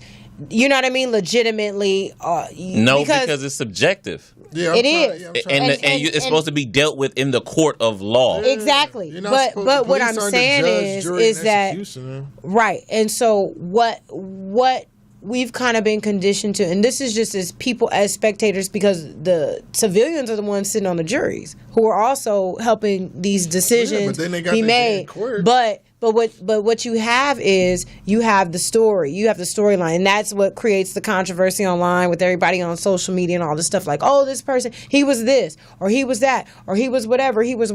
Even if the person justifiably, right, committed a crime, did wrong, or whatever, the point of the matter is no excessive force, killing, and all that stuff should be enforced or used on anybody. You get what I'm saying? Whether they're black, whether they're white, Asian, Hispanic, or whatever. Here's where it's becoming egregious, though. They had Dylan Roof. They took him out in a bulletproof vest, and I think they stopped at Burger King or something. Oh, yeah. They said that he was hungry. You know what I mean? This after this man killed 12 people in a church. That was a church Bible study. Right. All I'm saying is it's no mystery. You know what I'm saying? If you want to apprehend somebody and not kill them, you know, it's done 100 times, 1,000 times a day. All I'm saying is guilty, not guilty, whatever. You know, you're all presumed innocent until proven guilty. So but I don't know. I just that to me is like non and void. Arrest the person, put them in front of the judge. Give them their day in court. Give them their day in court, and hopefully the justice system will prevail. But here's where that's becoming egregious, because it used to be, even before the Rodney King, since the Rodney King thing, but just period in life, you hear about things, and like if I heard about a story, if I heard about a situation over anywhere, whatever, a cop kills or whatever, blah, blah, blah, and I get in court and they say, well, the cop says, I fear for my life. This is what happened. Blah, blah, blah. Such a gray area. You know what I'm saying? Which is right, but it's my word. It's their word against theirs, or whatever. To be honest, I have to side with the cop if it's just left at the story, because based on how, especially here's the other problem: cops kill because they can't have an adverse story. You know what I'm saying? So if you notice, they make sure they kill the person because that person cannot sit there in court to prove anything. But dead men tell no tales. Right, but the part that's getting egregious with it, because like I said, story. The cop said, "I fear for my life." Blah, blah, blah. It's part of the job description. I get it. Not guilty. You got to go. I can understand that. But where it's getting bad at is we can see it now. We can film it now. They're pressing play. Bam. And we're watching him walk up to the car, shoot into the car with a wife and kids or whatever. We're watching. Because we're not taking it for face value of what it is. But people want to know the storyline behind it. Okay, but even the storyline behind it. If he had a wide nose like a suspect. If a cop gets a tail on the guy or whatever, pulls him over, runs his name, and he's a convicted felon, they know he's a drug trafficker or whatever, and they still kill him unjustly, that doesn't justify, no matter the storyline. No, but what I'm saying is what it creates is that controversy of there is a reasonable justification. There could be reasonable justification when people are like, oh, well, if they were following the law, you get what I'm saying, then that wouldn't have happened. If they were not rolling a joint or smoking or but no. But it never. But no, what I'm saying is that part was before the video. What you're saying with that storyline, if that, that's the part where I said I would have to side with the cop because I couldn't see it, and he's within his right to do what he did. But now, since we can see it just as sure as me, you can see it on that TV screen. That's eradicated. There's no longer a storyline. But there is, because there's still a part that we see the killing part, and I'm not justifying. I get it, but we can see the killing part, but we don't know the leading up to a part, because they always have that extra part that they talk about. Can we just do the example of Philando Castile? This man stopped him, first of all. I think it was poke and tell or whatever. They said that he had a wide nose like the suspect. That was a robbery suspect. So that's first of all. Well, in like a minute, 30 seconds after. How they see his nose? I don't know. They said he had a wide nose. And then on top of that, the man in his testimony said that he they said that he smelled weed when he came to the car, and he said that anybody that smokes weed with their kid in the car doesn't care about their life, and so that means that they don't care about so surely he doesn't care about my life. You know what I'm saying? So when we get into all this stories and all that, these people, and it's just these people rhetoric. these people have lawyers that are spinning and playing to people, Absolutely. and it's just disgusting, to be honest with you. And I don't know, it's just a disgusting thing. I really want to get back to Love. Shout out to Love, because Detroit, that movie Detroit brought me down. The crimes that people commit against black people and get away with it, and don't see some of them don't even see a day in court, and when they do, they get acquitted with no wrongdoing, and then they settle and give people money and all that, and it's just unfortunate. So I don't really like going down that road. Well, Yeah. we'll take a quick commercial break, and since we're talking about love, we want to talk about When We Love. This is Tank, When We, Poet is Q, what's up? Yeah.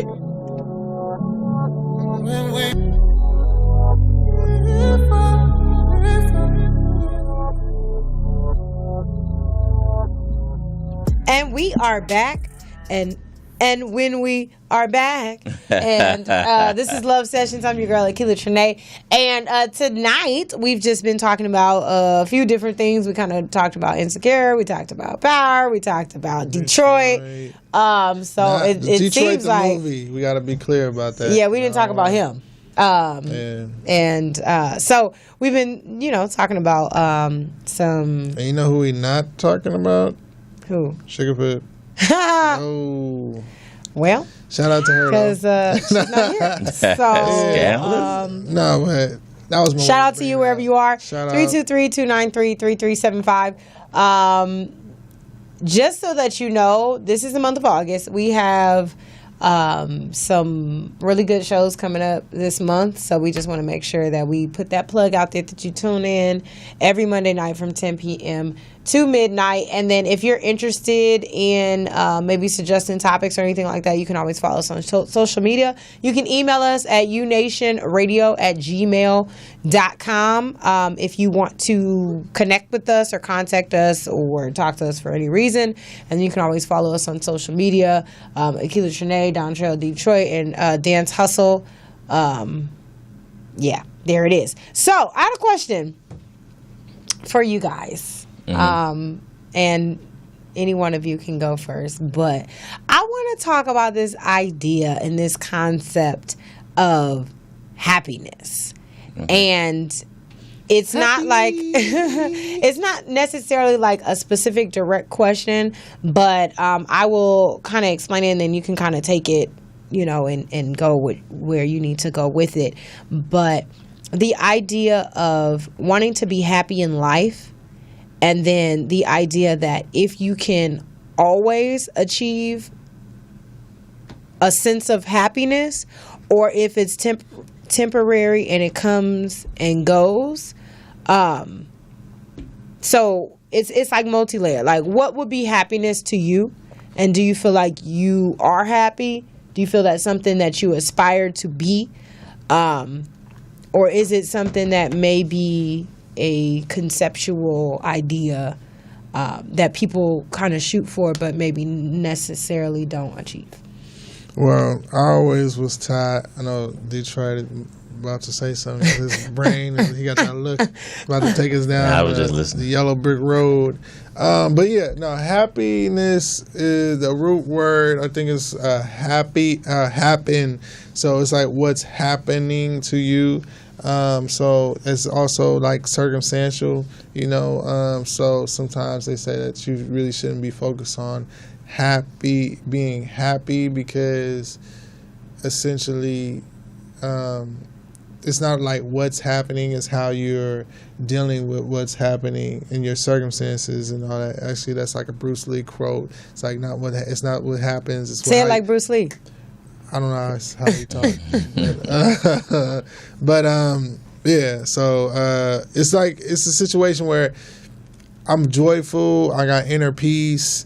I think that something as far as my personal happiness or what continues to happen to me that I focus on is my my family. And something I always thought about was a good question kind of that I always thought about was would you kind of give up like fame and fortune in order to have a family, or would you like be content with like working like a blue collar 9-to-5 job, never maybe reaching that next tier of success, but still being able to just be a provider and have a family life? And I always like kind of was like, I'm gonna just do the blue collar route and have a family. But essentially, I still kind of been able to mix and mingle the both kind of balance of two worlds, at a sense of still having success or some level of success, but still have a family life, that's the perfect balance. But yeah, that's what brings me true happiness. To answer the question about happiness, and Detroit You has looking a up your notebook. notes, your research? What you do, player? No, it's your turn. Yeah, It's my turn? Yeah. Oh, well, I don't This have would time. He's gonna write a poem right quick. No. He was probably looking up something he wrote before. Oh, happiness! I got one. I got one on happiness. Yeah, she knows me very well. So I did a while ago, somewhere in there. You But, wrote a poem about happiness. It wasn't a poem. It was just Some thoughts. I was grasping at happiness myself, and for me, the thought came up that it's the most tangible and intangible thing that we have. You know what I'm saying? So most people, if you understand what tangible means, it's something that's physical. You know, this is tangible, something that you can get, and intangible is something that's not physically there, but it still exists. The best way to explain it is in nuances. Like they say, Tebow wasn't a good quarterback, but he had all the good intangibles and all the nuances to win a game. He won a lot, but since he wasn't talented, no. But in the pros, he has a winning record in the pros. But what I'm saying is, since Tim Tebow? Tim Tebow, yeah, he has a winning record. But yeah. But the point is, what they're saying. So Tim Tebow always said this about happiness in relation to Tim Tebow. You either want to win pretty. You either want to win ugly or lose pretty. You know what I'm saying? Because he wasn't a good quarterback, but he had the intangibles to bring you in. He elevated everybody else around him, which got them to win in spite of him. Or you can go get somebody like Jay Cutler, who has all the talent in the world, throws a pretty ball, but has no intangibles and loses every game. Okay, I have no clue who those people are. So can you give me a non-sports example? Okay, so I'm picking up what he's throwing down. But just to bring it back, because you said is It's like LeBron. Let's say LeBron and Kyrie Irving. Perfect. Well, yeah, LeBron has all the great intangibles to make everybody better. So without Kyrie Irving, any team that LeBron's on, they win. Every game that LeBron has not played in with Cleveland, they have lost with Kyrie Irving. So Kyrie Irving is an ultra talented person, but he doesn't have the intangibles to make everybody else better. So in Cleveland. So he goes off and he scores 40, 50, but everybody else scores nothing and they lose. All he's doing is getting his little shots off. LeBron gets everybody else to score 15, 10, 20, 30, and they win on top of what they're doing. So one of the questions that you asked is happiness something that you can actually get? And it is. You can actually be happy because, like he said, it's something that's happening to you. When you're happy, that's a happening feeling. You could actually feel that. The thing is, it's not something that you can actually grasp or bottle, which makes it intangible. Long lasting. Right. It's fleeting. So it's constantly fleeting. Yeah. So you're constantly chasing it. So to me, the reason why I started writing about happiness is because I was thinking about adrenaline and how it was talking about how adrenaline is the most powerful drug, right? And then I thought about being on stage. And then I think the other thing was I was also in the hospital when I was writing it.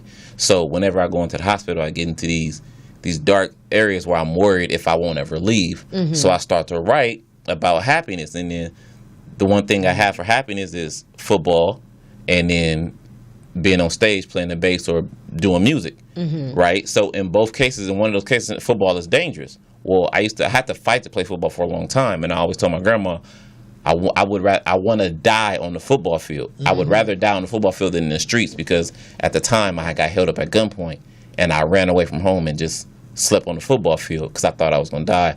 I want to die there. She was like, that's stupid. Football can get you killed, but that's my happy place. Right. I'd rather do that. That was something that they were talking about Ray Lewis because Jamal Adams, the rookie, brought up dying on the field. Yeah, he brought that up, and then Ray Lewis said that's something that was his mentality when he was like playing football. And unfortunately, but shout out to all the Hall of Famers. You know, I got a picture on my Instagram at Dance Hustle with Terrell Owens. That's going not Terrell Owens. I'm tripping. Terrell Davis. You know, he just recently was inducted to the Hall of Fame, and he had a quote. He was like, "All of us are a little scared when they ask him about CTE," and that's if you haven't seen the movie with Will Smith, Concussion. It's about a CTE, which is like a brain, people having long-term brain damage because of playing football. And it's like one of those catch-22 things, because for all of them dudes, you know, especially Hall of Famers, like being a football player is like the best thing that ever happened to them in their life. You know, that's like, you know, you're like a gladiator. You know what I'm saying? It's something you can't. But it's temporary. Yeah, so the idea is, if but you're risking the rest. Happiness of your life, is fleeting, right? Mm-hmm. Comes and goes. The idea of being unhappy, is that the alternative state of mind, or can you be in a content state and go from content, happy, unhappy about something, and kind of move throughout the continuum? What do you mean, can you go? I mean, because we all go there regardless. No, but what I'm saying is it assumed that if I'm not happy, that I'm automatically unhappy? Or is there like I said, a content state, like a limbo state of just being, right? So now I'm in this being, I'm not unhappy, but I know that there are things that, for example, if it's music, if it's sports, then I'm chasing, I want to go after, I want to get, you know what I mean? I want to be, but I'm not necessarily unhappy. No, and I think we call that the positive journey. Like, we call that the journey. You know what I'm saying? So that many people will tell you it's not about the destination, it's about everything in between. Right, the process. Right, about everything in between. So to Charles's point about the CTE, the problem with CTE is not that they get CTE because you can die anywhere, or a lot of people on their jobs, or people that haven't played football, I should say, forget. My grandma still ain't calling me the right name. You know what I'm saying? Like, she's been calling me the wrong name for a long time. She ain't never played it down in football. She forgets stuff, and it comes with old age. That's not the issue. The real issue with the people that are dying after football is because they don't have an identity. So their journey the entire time has been to play football. They've gotten it, they've done it, and now once they've left it, they have nothing else to, like, football was there. Like, for Junior Seau, who killed himself, that's because he was no longer Junior Seau. Like, there was no other side of Junior Seau. Well, in addition, he was having mental problems because of CTE. So now, with that thought, where you are, stay right where you are. Add in a relationship, right? So the thrill, the passion, the happiness, the chase is for that football, the adrenaline, right? The football, right? And you have a relationship. And so where does the relationship fall, and in what capacity in this journey for happiness? I'm glad you asked that too. You watched The Herd? Yeah. Colin was watching this morning. He said there's a survey of over 350,000 people that said the worst thing for anybody in life is to be alone. Mm-hmm. Being alone is worse than having an unhealthy diet. So I guess one is the loneliest number. Right. So he was making a joke like, I could drink Pepsi every day of my life and be okay, but driving across country by myself equals guillotine. You know what I'm saying? And I think none of us want to be alone because the world is about people. You know what I'm saying? I don't wanna Yeah, be alone we're tonight. created and wired to be in relationship with people. Yes. That's Right. like when you're working at your highest self, which I was talking about me working with my family. I feel like I tapped into like my highest level of myself. So Which is called self-actualization. I'm operating at my highest level because of myself. you have I'm your not family just- and the people. You're not by yourself. You're I'm not just like so Charles you're not and shit. like on this tunnel vision trek ahead by yourself. Yeah, I got but you got responsibility. And you got everything. You know how on Secure Shoes, like I feel like you're just doing a checklist, or whatever. So for your checklist, that's pretty organic and innate. You have for professionally your dream, you have your family dream, you have, and now it's just about navigating the journey in between that, which is now fun. You know what I'm saying? So when you live for a passion, which is most of us have a passion to not be alone. Yeah. So that journey is fine. We'll forever chase that because for whatever reason, a lot of people equate that with true happiness. Because Right. It's better. It's kind of like the answer to the question. It's like, is it better to have loved than lost, or to have never loved at all. And it's better to have loved than lost because you have something to refer to. If you've never loved, I equate that to like never. Well, it depends on who you ask. Well, even then, I think if you ask the people that have hurt the most, look at Lawrence. Like I think if you ask, to me, He was not really hurt. Like I mean, He was hurt. take your worst heartbreak, Okay. right? Hurt people. Take yes, they do. Take your worst heartbreak, right? And think about those highest highs. That's the reason why you were so brokenhearted. And you wouldn't trade You ain't those. You ain't got them. No, highs actually, I would not have wanted to be brokenhearted. But I nobody. would have wanted to never have loved at all.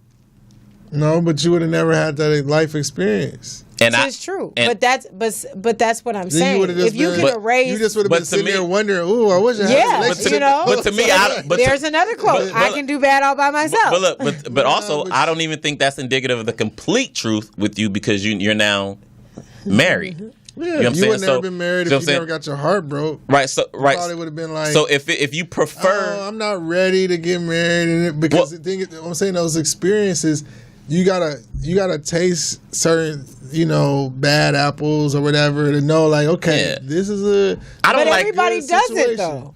Can you believe that though? I don't No. know. And I believe there are some people that live better, probably never loving at all because of the pain, but they never end up married and they go into seclusion and they live a completely secluded life to the best of their ability. But why do you have to be by yourself to not have loved? You know what I mean? But what I'm saying, I'm talking about just to the point of, because You one, went real deep. well, that brings affection no you matter by yourself. You don't live with nobody. because they bring die about alone. attachment, whether romantic or platonic. Friendship relationships bring affection and feelings and bring responsibility, and so to not want to be able to not want to Because be I know people who have never been in love before. right, but that doesn't mean that What do they you haven't. mean? But it wanted doesn't to. also no. It doesn't mean that. No. How old are they? It doesn't in their matter. 30s. Well, they might have. Who knows if they've been in love before? They just might not. I mean, wouldn't they know? I'm just saying. I'm not making it up. I'm or not just like, saying Or put it like this: you ain't never been in love. I'm not taking at your bare love minimum. away. Well, we talked about this a long time on the show. At bare minimum, they would classify it as love. So if they've never classified it as love, then they've never been in love. Right. What I'm saying Yeah, is, that's what I'm saying. even There are men who've even- never no, been in even love, when, and they with who was women that from? and don't The love Good- 'em. The Good News Radio, Lawrence. the Good News Radio. He said Keith, that Keith. He said he's not sure. Yes, He's what not- it is. Yeah, but I'm just like, look, man, you've been in love. It's not this whole. I get that point. This whole I get fairy that point. dust scenario, like, oh, I've had girlfriends, but I never loved my girlfriend. It was like, and then the thing is, But I think that's possible, but the way he explained it, there's revisionist history when you go back and look at different. But if it's his Interpretation. experience and interpretation of love, you know what I mean? and you he's might all never be in love. No, that's right, I'm but saying, then- so some people's made up definition of what well, love no, is. because actually, and I take this back about Keith. He probably was telling the truth because once he felt it, because he based it off the love of his daughter. You know what I'm saying? He was really up in the air, and then when we talked about the love of his daughter, he's like, I've never felt that way about anybody else. You My know what I'm boy, saying? Mr. Boo, Cornelius Brown. He's actually somebody I went to. I was in the army. He didn't with. ask you to give out his government. Yeah, whatever. Mr. Boo, shout out to him. We started in the military together, Fort Sill, Oklahoma. Shout out to him. But yeah, he says you have to have had heartbreak to even know if you truly in love. You have to have love. You have to lose to know how to win. You have had to loss. Yeah, you gotta lose. You to know. have had to lose. You gotta lose. Not to know have how had to win. lost. Ask Fantasia. But You gotta lose to win. that's What'd she say? You but don't that's know again me, an you don't assumption know that's me. based on your own personal experience. That because of your heartbreak, Have you been you heartbroken? have been able to experience more love. Absolutely. And does the heart? What is that heart? Has the heartbreak helped you in life or hurt you in the long run? I don't believe the heartbreak has helped. To be honest. Well, it did. Knowing you, I agree with her. How does it not? How is it? Is Knowing her, everything- I agree with her. No, everything, No, no. everything that you've done in life has led you to where you. No, are I today. think the things that have helped were the positive aspects of love, not the heartbreak.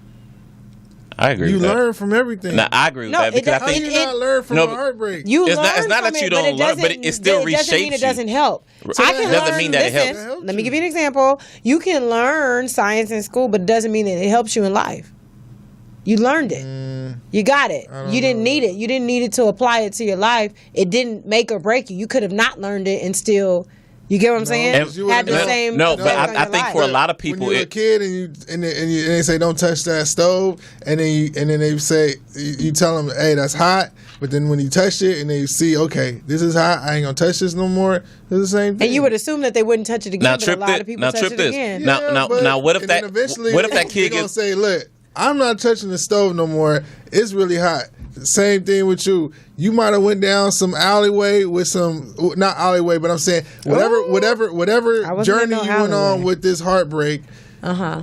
You up on game or whatever the case is enough to be like, I'm not going down that road again. Okay, but You know what right, I'm saying? and that can be a gonna hurt. see the but red look, flags. that could be a hurtful or destructive situation. Let's take a cook who gets burned and doesn't go back to the stove. He's a great cook, but now he got burned, so he's like, I'm not cooking no more. That's a cook loss. Or the great horse rider that falls off the horse that never gets back Well, on. I see Right. you're always supposed to get back on. No, But people don't, But though. the point is, it reshapes you. So if you get your heart broken, like I've been told plenty of times, like my heartbreak has reshaped me for the worse. I would have loved to met the person who hadn't got their heart broken, but because you learned from it, you never go back down that road. And you should be, and this could be the very person you going down That's that not road the with. case. She got back on the horse. Okay, but what I'm saying, it doesn't still mean that she is not burdened with things that she doesn't have to be with her current husband, with her husband. You know what I'm saying? Current So, husband. you know, right? Yeah, my Next bad. one You on know, deck. you know what I'm saying? With her husband, you know what I'm saying? There could be things that he has to fight through that's damaged Hey, that like if she my- had never went My through. boy said, I'm not doing the crime. I'm not doing the time for another man crime. So Right, but gotta get but over a lot of time, but a lot of us are in that position. Period, man, woman, whoever. You know what I'm saying? We're coming behind somebody who was the fuck nigga. You know what I'm saying? For lack of a better, because I be talking about it, and or fuck girl or he whatever. was a fuck boy. Yeah, whatever, case may Yeah. be. You know what I'm He saying? changed the name the whole show. Whatever. You know what I'm saying? Sorry, you all, for his foul language. I'm apologizing. But you know what I'm saying? And now it's just not the same. You don't get the person who once was. You know what I'm saying? Who had the, like I said, Or the purity of what they could have been. right. You know what I'm saying? Now you're getting 100% of Without 50% heart. that. You know what I'm saying? If somebody broke her heart and now she got only 75% of her heart, they may be getting 100% of that heart, but it's only 75% because it died with. Because they cut it out like the Tres Locos. Locos. What's their name? I don't know. Trace. Yeah, From Power. Like Julio when he got his neck cut I out. hated this past episode too. It was like a passing episode. yeah, I missed it. It was a passing episode. You didn't see it. you Was didn't miss old. It was from the week prior. Oh, when he went into the When Julio got killed. Yeah, but this episode recently And was they like a cut out passing his episode. part of his neck because they cut the tattoo Oh off. yeah. I'm saying they cut part of my heart out. As He much- ain't got no whole neck no more. That's not exactly how that works. But we should be talking about lying as much as they've been lying in power. Like, why you just want to tell the boy the truth? Why you just want to, like, I already want Yeah, to. I don't understand that. Yeah, That's just getting on like, my nerves. yeah, he didn't already He's caught about you to in wild the act. out. You know what I'm saying? That's all. That's what's about to happen. You see, he losing it. Like, I mean, I already don't like the dude no more anyway. You know what I'm saying? Because he's You don't like the son? Nah, he's just stupid. You know what I'm saying? Pushing your sister down. Like, what does it matter if your dad, was who he was, whatever, you get it. You know what I'm saying? I get your plight about Sean. You know what I'm saying? But the fact that now you just being ignorant and doing dumb stuff. Because he's longing for somebody to like either father him or big brother him. And his father wasn't there. His father ain't been honest. So he's like, wait a minute, I've known you to be this, and then you're not even that. Then I meet this guy who I feel like is being honest with me about who he is, even though it's not good. You know what I mean? I'm kicking it with you because you said you knew my dad. You know what I'm saying? So now I'm like trying to. I get that part, but that's no reason to be pushing down your sister. Mr. Let me tell y'all need to read Beyond the Hurt on Amazon.com because I feel like the more TV stuff they come on, it'd be like, dang. Well, look, Hey, read it, huh? and Look. and I wrote this. I'm gonna tell you what to do. You go down to LA Recording School Okay. and you give the book, and you sell it as a screenplay. 'Cause that's where they all start anyway. Right. So So why you go can't give you it- do that? What? Sell your book down as a screenplay? You know what I'm saying? I'm gonna do the Because post. you know where it is. I'm gonna do the post production because the school I graduated from. Okay, wait. So what do you do? I said I'll do the post production Okay, to I'll the ask you movie. after the show. Okay. Yeah, sound like an offline. Mr. Boo says a real man will put that heart back together. He can only put back together what exists. So if she only has half a heart She based got on a whole heart. You don't. Is there a lose your heart? Is there a heart in the house You tonight? don't lose your heart just because you get your heart broken. But you do. Some people change. It's like in Games of Thrones. You know what I'm saying? Sorry. He can't Nobody be. bless me. He bless you. He's saying that he's not a Stark now because he's a 3-eyed Raven. You know what I'm saying? Because he can't be. You know what I'm saying? He's no longer the same. He really is a 3-eyed Raven. No, but that's what I'm saying. But he's no longer a Stark. You know what I'm But saying? Jon Snow doesn't think he's a Stark, but he is. He is a Stark. He said, I'm not a Stark, I'm a Snow. Right. He's both. Jon Snow is both. He's a Stark. actually the- He's a Stark He's and the damn. he's a Stark and a Snow. He's the Walking Dead himself. Right. He's why- about to get with the queen. He can't. Well, I hope not because that's his sister. How? Yeah, I don't really pay attention. Explain he it to was me. the baby in that He's thing the or si- whatever. he's related to her. How? Okay, the sister is Hey, who? and mind you, that don't stop nobody on this show. Right. Exactly. Exactly. You're right. I stand corrected. Never mind. Wait. But then they could still rule together. So But yeah, they can. Ned Stark's sister is who to Khaleesi or It goes way back to their fathers that were dead when they first ruled the land. Can I just They- say I want a dragon? They were all together. You don't. God, Okay, we'll it's talk hard about to. it after this. Okay. I put that on my Facebook. I was like, I want a dragon. I want a dragon too. I want a fire breathing dragon. You have They almost fire breathing dragon breath. That fool almost killed himself That's good. going after Khaleesi. Like, boy, if you don't get off that. But He no, said- but yeah, no, fire breathing dragon seems like the best weapon that you could have at that time, right? Oh yeah, She definitely. got 3 of them. Yeah. Definitely. And it's So- time. I think one's gonna die though. No. I think one is gonna die. I think, Oh yeah, for sure. yeah, they gonna shoot one down. Yeah. they gonna make another few more of them gadgets. Yeah. So is Mr. One Hand Man? Is he gone now? He alive. He got definitely- saved. He definitely not gone, but I He think got saved. I and personally, just in TV cinema, just for this my own personal taste, I really do not like those little last minute save. Like I don't. It's just certain times where I'm like. He I should don't- go. Like yeah, if you put him in that predicament. Yeah, don't give him the little random. Oh, he timed the perfect freaking push in the water thing. Yeah, It's somebody like, came and got him. I don't like that. I mean, everybody saw it because even his little Well, brother was like, They're going to keep talking, but we've reached the end of the show. We want to thank The you all credits for are right. They're going up like this. All right, Detroit, take us out. well, there's not much to be said. Enjoyed everybody. This has been Love Sessions. Tune in next week. We have a great guest. We have the best engineer in the back. My 2 co-hosts, Dan Hustle, Keela Dan Trinae. Hustle, huh? Dan's Hustle. My apologies. Sugarfoot, you're not here, but I still miss you. out. I am Dontrell Detroit. Hopefully everybody's about to go home and turn on their sex playlist. This is Omarion. Sex playlist. Hold us. Cue us up. Yeet.